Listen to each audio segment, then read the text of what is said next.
you have this fear no, mga Sagittarius natin. No? So, habang buhay ka na lang bang matatakot? Kailangan mo na itong harapin at tapusin. No? Something like that, no, mga Sagittarius natin. No? So, para totally, hindi na to bumalik matapos na kung ano man ito. No? Kailangan mo itong harapin at tapusin. No? Something like that. No? So, ayun yung nakikita ko dyan.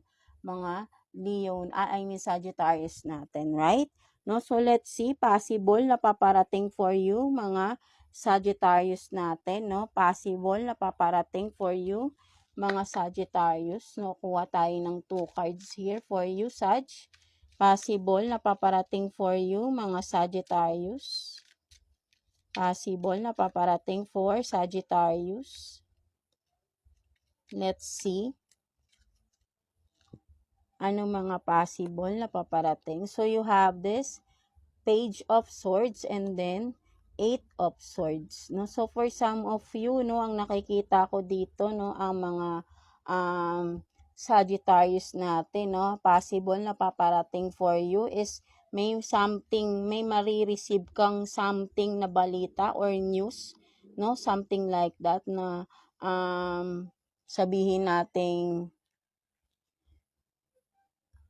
magiging dahilan ng paglayo mo sa isang tao, no? May malalaman ka. And then kabaliktaran naman, no, dalawang senaryo nakikita ko rito, no? For some of you naman, no, may someone dito na paparating sa iyo na maybe ay sabihin nating meron bang parang sabihin nating may manliligaw, no? Something like that. Mag-e-express ng kanyang kung ano mang meron sa kanya o magpaparamdam ba na may gusto siya sa'yo or ikaw ito, Sag, no? Magpaparamdam ka sa isang tao na gusto mo siya, no? By means of, literally, pwedeng pupuntahan mo tong person na to, something like that, no?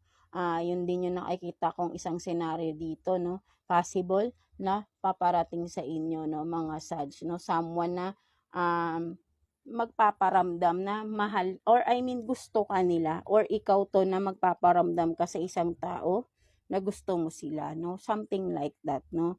Pahaging-haging ba, no? Something like that, no? Mga Sagittarius natin. So, let's see what else, no? Possible na paparating for you, mga Sag. Tingnan pa natin. Possible na paparating for you, Sagittarius. Let's see. Ano pang meron? Possible na paparating for Sagittarius, please. Ano pang meron? So, you have this. This is bullshit.